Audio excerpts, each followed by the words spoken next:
Oke semuanya, biji mana kabar kalian hari ini? Pertama-tama, sorry banget ya kalau video ini akan jauh lebih singkat dari biasanya. Di mana hari ini, gua kurang enak badan. Sampai gua harus buat video ini agak lebih singkat dari biasanya. Gua dianjurin buat istirahat full dan dibilang jangan konten dulu. Tapi jelas gua nggak mau lah. Ntar turun dong AdSense. Maksudnya, kalau nggak upload, ntar gua nggak bisa nghibur kalian semua. Kilikin. Sekalian juga gue mau ngasih tahu ke kalian, Otonari Ginga episode kedua dan ketiga kayaknya sih ya bakal gue upload di hari Rabu nanti. Sedangkan episode ketiga dan keempat dari Isekai Shokan wa Dinomedes ini akan gue upload di hari Jumatnya. Jadi sorry banget kalau banyak jadwal yang kegeser di 2 minggu belakangan ini. Kalau boleh jujur, gue belakangan sering pusing pas nonton anime. Dan kalau maksain diri, biasanya gue tepar pas lagi editing. Dan kalau semisal gue upload durasi pendek kayak gini lagi, berarti kondisi gue lagi down. Tapi, semoga aja bisa kembali normal kayak biasanya. Gue minta doa kalian biar kondisi gue kembali fit kayak biasanya. So, inilah dia, Isekai Shokan wa Dinomedes episode kedua. 宿代は割り勘でいいですか? Scene dibuka dengan memperlihatkan kenangan masa lalu, di mana terdapat seorang kakek pengrajin perhiasan yang tinggal bersama cucunya yang bernama Ruri. Di suatu hari, seorang customer datang dan berniat membeli perhiasan yang paling bagus di sana. Kakek itu awalnya gak percaya bahwa pria itu ingin membeli perhiasannya, dan dirinya seolah memiliki harga diri yang sangat tinggi. Namun, ketika melihat jumlah keping emas yang disodorkan, harga diri tinggi tadi pun ia buang dalam seketika. Melihat yang buat cucunya mempertanyakan harga diri seorang pengrajin. Namun secara tidak langsung, si kakek seolah berkata, harga diri mah nomor 2, cuan selalu nomor 1. Akan tetapi, Ruri harus dihadapkan dengan kenyataan pahit karena beberapa tahun kemudian, sang kakek meninggal dunia. Setelah kematian sang kakek, Ruri pun pergi untuk melaksanakan tugas terakhir yang diberikan oleh sang kakek, yaitu mengantarkan suatu barang ke benua iblis. Namun apesnya, di tengah perjalanan, kudanya itu berhenti secara tiba-tiba. Dan ternyata...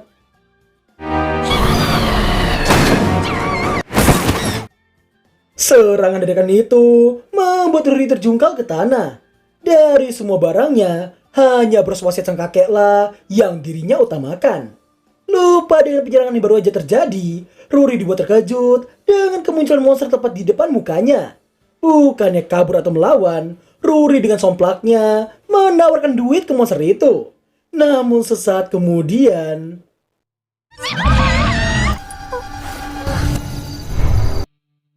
untungnya, Yuki datang tepat pada waktunya. Meski telah diselamatkan, si bocil somplak pencinta cuan ini malah berprasangka buruk padanya. Mendengar yang buat Yuki memberitahukan dirinya yang hanya kebetulan lewat di jalan ini. Ruri yang selalu berpatokan pada ucapan kakeknya soal cuan adalah segalanya. Hal itu buat Yuki menyebut kakek Ruri yang dirasa sudah tidak waras baginya. Yuki yang hendak pergi menyarankan supaya Ruri menyewa seorang pengawal. Mendengar yang buat Ruri memohon supaya Yuki mau menjadi pengawalnya. Dirinya bahkan berjanji akan membayar semua jasanya. Meski awal Yuki menolak karena tugas yang tengah ia jalani, namun karena Ruri yang terus memohon, Yuki pun setuju untuk mengantarkannya sampai ke kota pelabuhan. Dirinya bahkan tak memerlukan bayaran sama sekali. Mendengar sontak saja membuat Ruri menjadi bahagia dibuatnya.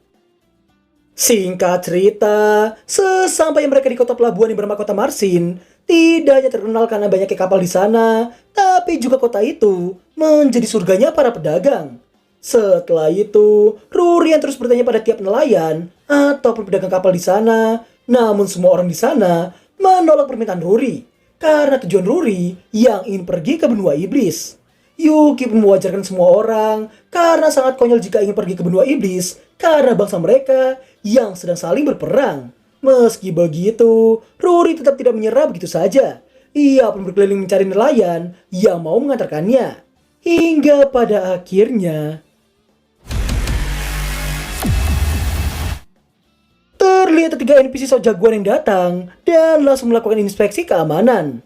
Namun untungnya, Ruri adalah pedagang resmi dengan surat izin mercannya. Tak cukup sampai sana, Ruri yang menolak untuk menunjukkan isi tasnya membuat ketiga kera ini merasa itu adalah kesempatan bagi mereka. Mereka pun memaksa untuk melakukan penggeledahan. Namun sesaat kemudian, untungnya Yuki datang dan menepis perlakuan kasar dari ketiga kera itu. Yuki kemudian mempertanyakan surat tugas mereka di siang bolong begitu. Merasa tersudutkan, ketiga kera ini berniat untuk menggunakan kekerasan. Namun, karena mendapat tanggapan buruk dari para warga, tiga kera ini pun mau tak mau mundur dari sana. Merasa terselamatkan, Ruri nampak langsung berterima kasih pada Yuki. Singkat cerita di sore harinya, sebagai balasan karena Yuki yang terus membantunya, Ruri nampak membelikan makanan untuk Yuki dan memintanya untuk makan sebanyak mungkin. Setelah cukup banyak cara tidak logis dari Ruri untuk sampai ke benua iblis, ditambah karena melihat kerja kerasnya itu, Yuki mengajak Ruri untuk ikut dengannya. Berhubung dirinya yang juga berniat pergi ke benua iblis. Tapi dengan syarat mereka yang akan beristirahat dulu di penginapan malam ini. Meski awal menolak karena merasa harus cepat, namun karena itu adalah syarat dari Yuki, Ruri hanya bisa menurut dan berterima kasih padanya.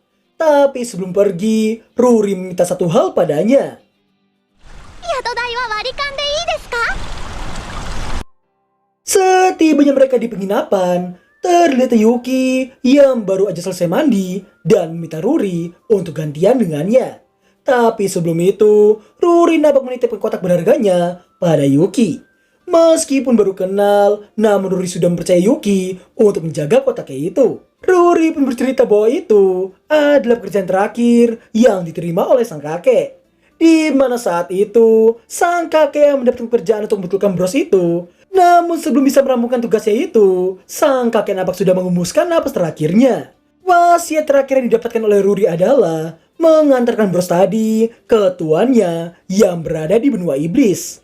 Mendengar semua hal itu, Yuki berniat menjaga kotak wasiat itu dengan sepenuh hati. 私のお金取らないでくださいよ。おじいちゃん、優しい方のおかげで約束が果たせそうです。 Di tengah Ruri yang sedang mandi, Yuki nampak sedang mengalirkan sihirnya ke bros itu. Dan rupanya, bros itu adalah bros yang pernah ia pasangkan sebuah mantra pelindung. Dirinya pun terkejut karena mantra pelindungnya itu kini telah rusak tak bersisa. Di malam harinya, ternyata Ruri adalah tipe orang yang tidur dengan mode barbar. Tak lama berselang, tiga kera tadi nampak mendatangi penginapan mereka dan memberitahukan bahwa Yuki dan Ruri yang telah dicap sebagai mata-mata dari benua iblis. Setelah tertangkap basah sedang tidur bareng Loli, maksud gua, di tengah kepanikan yang ada, Yuki memberitahukan Ruri bahwa jadwal keberangkatan mereka akan segera dimajukan.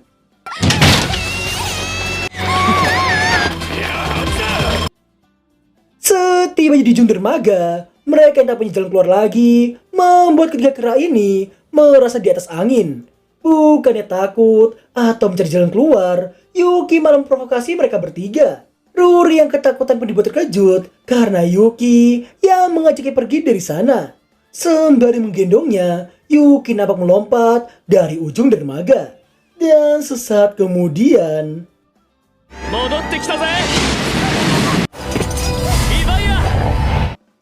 bersama dengan terkejutnya ketiga kera tadi, Yuki minta Levia untuk mengantarkan mereka ke benua iblis.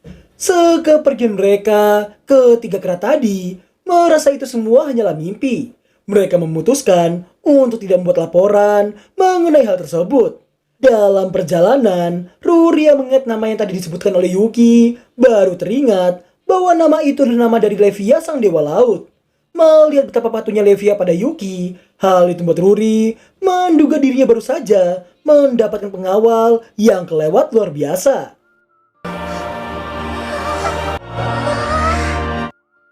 Berkat bantuan Levia, mereka berdua nampak telah sampai di benua iblis dalam waktu yang sangat singkat.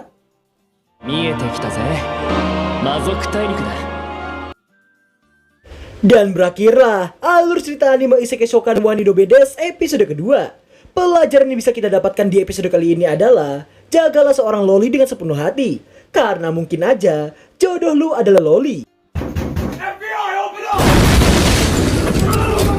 So, kayak yang gue bilang di opening tadi, episode ketiga dan keempatnya akan gue upload di hari Jumat nanti. Makasih buat yang udah nonton Gakir Video, dan sampai jumpa di 2 episode berikutnya. Bye-bye. 宿代は割り勘でいいです。